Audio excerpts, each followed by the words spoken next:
Good morning, everybody. So it's the first time I've been acquainted with TED, and what everybody told me who's sort of under 30 in my office was that, TED's the shit, and here's what you have to worry about when you're going to make a TED Talk. You've got to have a really good story. TED is all about storytelling. And those stories should be reflected in some great visuals in the slides behind you. And you should just have a couple of slides and then talk directly to the audience.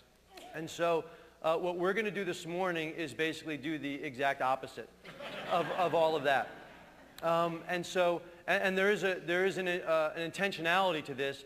What's going to be behind me while I'm talking is a fairly boring PowerPoint presentation with a white background and just the faintest hint of a graphic design element and a couple of key words. And so you'll bear with me as that's going on. So as I thought about the topic of, the theme of this gathering today is here and now. And the topic or the theme of this morning's session is about systems and society. And so I thought about how can I create a good story about B Corps and what we're doing at the nonprofit that I'm running now called B Lab around systems and society. When what we're working on is things that don't typically get people jumping off their seat with standing ovations, because we're going to talk about business. But even worse than business, we're going to talk about corporate law. Anybody excited about talking about corporate law? There we go! Let's hear it for the lawyer in the house. We're going to talk about, and worse than corporate law, we're going to talk about standards, which obviously is always something that rivets people and gets them out of their seats. And then we're going to apply all those things to something called the capital market or finance or investments in Wall Street. So all things that I know you're super excited to talk about and all the typical fodder for just great, compelling stories that you can tell over the water cooler. And to make matters worse, we're not going to tell these stories in your typical sort of Shakespearean three-act play. This is going to be more in the line of sort of Dave Eggers, fairly stream of consciousness, fairly complicated plot, lots of different things running around, which expects more of you, the audience, to stay with us. So with all that in mind, trying to think about a compelling story about systems and society, what I realize is that the system that we're working on, that we're working to evolve, is the system called capitalism. And the story is about the evolution of capitalism. And right here, right now, we're going through one of the biggest stories in the history of the world, which is how do we evolve capitalism from an outdated model that was dominant in the 20th century, which we'll call shareholder capitalism. Shareholders or investors or stockholders, the people that own the businesses that we patronize or invest in or work for. That 20th century model of capitalism has one rule in its operating system, and one rule only, which is the purpose of the corporation is to maximize shareholder value exclusively. That's it. Systems work best when they're exceedingly simple, and that is an extraordinarily simple system, and it works extraordinarily well to do what it is designed to do. That system is designed to maximize shareholder wealth, even if that means that there are significant, for the benefit of the doubt, unintended consequences, like environmental damage, human rights exploitation, or just playing with the numerator and denominator of return on investment, which means increase your numerator by externalizing your costs and lower your denominator by reducing the people that benefit from the wealth that's been created. That's just managing the math of ROI. That's what 20th century capitalism is all about. And what we're at right here, right now, is at an inflection point in the evolution of capitalism, moving towards a stakeholder capitalism, where the new operating system of capitalism is going to be about walking and chewing gum at the same time. It's about how do we create value not only for the shareholders that create the capital that enable us to grow and build our businesses, but simultaneously, how do we create value for society at the same time, for the workforce, for our communities, and for the environment. So that's basically the nutshell of what we're talking about. If there were a blurb to this story, the blurb has been written by a writer for Esquire, who also does some stuff for Mother Jones, who said that B Corps might turn out to be like civil rights for blacks or voting rights for women. Eccentric, unpopular ideas that took hold and change the world. Like every good blurb, it's fairly hyperbolic, and we do appreciate that. And I want to point out one of the problems with forums like this and the current sort of zeitgeist of storytelling is that a good story is not the whole story. Because behind every good story is either fact or exaggeration. It may be part of the story, but not all of the story. And so one of the main things I'd like you to take away from this, when we talk about green business, responsible business, sustainable business, a new capitalism, a creative capitalism, a conscious capitalism, we have to get behind the stories. Because anybody can tell a good story. The question is, what are the facts behind that story? And are they telling the full picture? And are they backed up by standards and metrics and ratings and things that make us trust in the story that we're being sold? Stepping back, the context for this, as someone who grew up thinking he wanted to be in politics or to run a nonprofit one day or do a great job as an educator, as good as what's going on with Chris at SLA, it was pretty devastating for me to recognize that governments and nonprofits are necessary but insufficient to the task of solving our most challenging problems. Whether you care about local living economies, sustainable agriculture, climate change, or poverty here or abroad, government's not going to be enough. Ideologically, wherever you fit on the spectrum, whether you want government to be involved or enough, I got news for you. Over the next 20, 30, 50 years, government will have less resource than it has now, not more.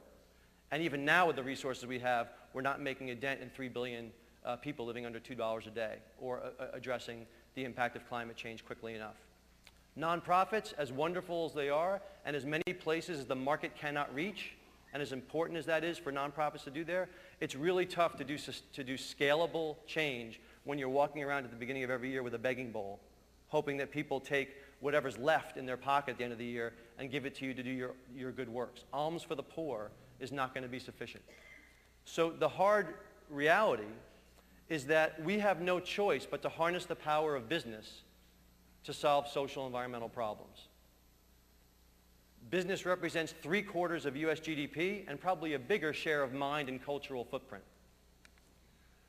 The good news is that there's a massive opportunity here. There's some wind at our backs. There's some amazing work that's been done over the last 20, 30 years to build momentum for this seismic shift in how we view business and business's role in society. There are over 60 million Americans who say that it matters to them not just about cost and convenience and quality, but also about the social or environmental impact of the products that they buy and the companies that are behind those products. There's $2.7 trillion worth of invested capital in the United States alone that's focused on more than just financial return. This is the socially responsible investing movement. And there's over 50,000 businesses across the country that are self-proclaimed triple bottom line businesses or sustainable businesses, folks that are focused on not just financial profit, but also people and planet and how their business impacts those things. The problem is that there's a lack of infrastructure. When I left Dan1, spent a couple of years with my partners, having been inspired, having had that insight that business needed to be part of the solution, not just part of the problem, talking with hundreds of entrepreneurs and investors and academics all around the country, and what became clear that it was a lack of infrastructure preventing those businesses from really scaling with the speed commensurate with the need. The three elements of infrastructure are these boring things, right? Because infrastructure just ain't sexy no matter how hard we try, right? Corporate law actually is unsupportive of businesses thinking this way with a triple bottom line attitude. There are no standards that let you know whether a company is green or responsible or sustainable, as they say. And there's a lack of access to capital that's focused on more than just sort of a negative screen to not put your money in tobacco or alcohol or something like that. To drive that point home, because there is some debate about this, there was a recent Delaware court case. Delaware is sort of the seat of corporate law in the United States, where Delaware confirmed in a famous case of Craigslist versus eBay that the only game in town, if you're a U.S. corporation, is to maximize shareholder value. That makes it awfully hard to care about what you're doing with your employees or what you're doing with your community or what you're doing with the environment when that's the law of the land, and if you don't do that, you can get sued. So the link of this from society and systems is systems should exist to serve society. And right now our capitalist system is not serving society, it's serving shareholders. And we can't run around expecting different outcomes until we change the rules of the game. But the story of a new capitalism, the story of an evolved capitalism, a stakeholder capitalism, doesn't manifest as an abstract idea. It manifests in the individual entities that are out there transacting business all day, that we can build, invest in, work for. And this new kind of company is called a B Corporation. It stands for the benefit that can be created for all stakeholders, not just shareholders. A B Corp meets higher standards of corporate purpose, accountability, and transparency. And most importantly, higher standards of performance measured by an independent third-party standard. If you're familiar with a LEED certified building or a fair trade bag of coffee, that's what a certification is. Think about the same thing, but the aperture on your lens is wider. The aperture is looking at the whole business. Because it's nice that it's a fair trade cup of coffee, but if they're dumping effluents or treating their workers poorly, that doesn't really help anybody. If you're giving all your profits to charity, but you're dumping toxics in the river behind your factory, that's not great either, right? So the issue is, how do we look at the whole company? And what we're doing is we're taking all these diverse movements, from the sustainable ag movement that we talked about before, to microfinance, to clean tech, to organics, to buy local, and we're saying all of those are manifestations of the same idea. How do we use business as a tool for social change? Whatever your passion is, the frame that you're fitting in is, how do I use business as a tool for social change? And how do we amplify the voice of this diverse marketplace behind the power of a unifying brand that stands for a better way to do business? The legal standards that B Corps meet is quite simple. They are legally obligated through a change to their corporate documents to consider the impact of their decisions not only on their shareholders but also on their workforce, their community, their suppliers, their consumers, and the environment. Pretty simple, but a fairly dramatic shift in whose interest the corporation is serving. They also meet performance standards. Those performance standards vary whether you're a service company or a manufacturer or a wholesaler, you're a paper mill or a footwear business or whatever, a law firm, and you're asked different questions, but they always talk about your company's employment practices, supplier practices, community engagement, and environmental practices. And a company has to achieve a minimum score of 80 out of 200 on an independent rating system run by a nonprofit in order to be eligible to be certified as a B Corporation. But even if they scored 140, they're not eligible to be certified as a B Corp unless they make that legal change so that that positive impact is built to last, not just through sort of the charismatic early CEO who's sort of aligned with those values. Why do standards matter? How do we tell the difference between a good company and just good marketing? It's just a very simple question. Today, everybody claims to be green, responsible, and sustainable. And when everybody claims to be the same thing, those words mean less and less. Standards matter to lots of different people. As consumers, I can look for a fair trade symbol and identify that attribute about that coffee. Or I can look for the LEED plaque on a building and know that that building was met certain green building standards. So we as consumers use certifications like we look for brands. It's how you know what the brand stands for. But certifications are backed up not just by marketing, but they're backed up by rigorous third-party vetted audit process. Investors don't call it a certification, they don't call it a brand, they call it an asset class. But it's basically the same thing. How do they identify a certain class of investments that's having high social and environmental impact? And again, that's based upon, you need ratings to do that. Policymakers, like those in Philadelphia that wanted to support certified sustainable businesses, they created a tax break right here in Philadelphia. The first tax break in the country for certified sustainable businesses was done right here in Philadelphia in December of last year. That's a big, big deal.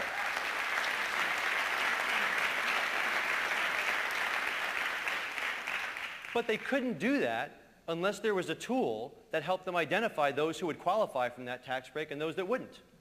And the government doesn't have the expertise or the money to build the expertise to do that. So they rely on third parties, just like the GSA used LEED standards to integrate into green building over the last decade. Now municipalities and state governments and the federal government are talking about using B Corp standards to implement sustainable procurement programs across municipal, state, and federal purchasing. It's a very big deal. And companies looking to implement sustainable supply chains. So that all sounds very abstract and very nice, but are there any companies actually doing this? The nonprofit that I work with called B Lab has been around for about 4 years. We've been certifying B Corps for about 3, and there are already about 350 certified B Corps across 60 industries in 35 states across the country. You'll recognize some of the brand names that might be in at your house, like Method or Seventh Generation, or shoes like Dansko. You might bank at a place by New Resource Bank. You might get your solar panels installed by Southern Energy Management. A couple of these that just to give you a flavor of it, from sustainable ag business, like the Farmer's Diner, which combines like the most difficult part of sustainable ag, which is meat, because we Americans like our meat. It's easier to do fruits and veggies sustainably and locally. It's much harder to do meat, because over the last 50 years, all of the meat packing and processing stuff has been centralized, and so there isn't an opportunity for folks to raise cattle, pork, et cetera, locally and have local meat supplied. So they're doing the heavy lifting on sustainable ag up in Vermont and now moving out to San Francisco. Another amazing company out of New York City called the Freelancers Union. 30% of the American workforce is independent workers with lack of access to health care. Freelancers Insurance Company is solving that problem, providing quality, low-cost health insurance to the independent workforce. And they're doing it as a for-profit company that's making money and making a difference. That's a scalable solution. Manufacturing, heavy manufacturing out of Grand Rapids, Michigan, a company called Cascade Engineering, doing the same thing at scale, over 1,000 employees, $250 million company doing sustainable manufacturing at scale, moving into renewables. This group of companies has moved beyond certification to legislation. They're using they're now more than a community of companies. They are a constituency for the political change to create legislation that institutionalizes these values. And so Benefit Corp legislation is a legislation to create a new corporate form, no different than a C Corp or an S Corp or an LLC, that is passed in Maryland and Vermont this year. It's been introduced in New York, New Jersey, Pennsylvania, and Michigan in 2011, and there are another 8 states waiting in line to pass legislation to create a new corporate form to give entrepreneurs and investors another choice about the type of institution they want to create. The last piece of this is moving into capital markets. $2.7 trillion worth of socially responsible investing. A tiny fraction of that is invested directly in companies to create social and environmental impact. You can't invest for impact unless you measure impact. And a rating system, like the GEARS rating system that we've developed, which is using the same tool that we use to certify B Corps, but move it towards using it for investors to make better investment decisions. A rating system helps differentiate those who are making a difference from those who are simply telling a story. Again, that's the problem with the story not being sufficient.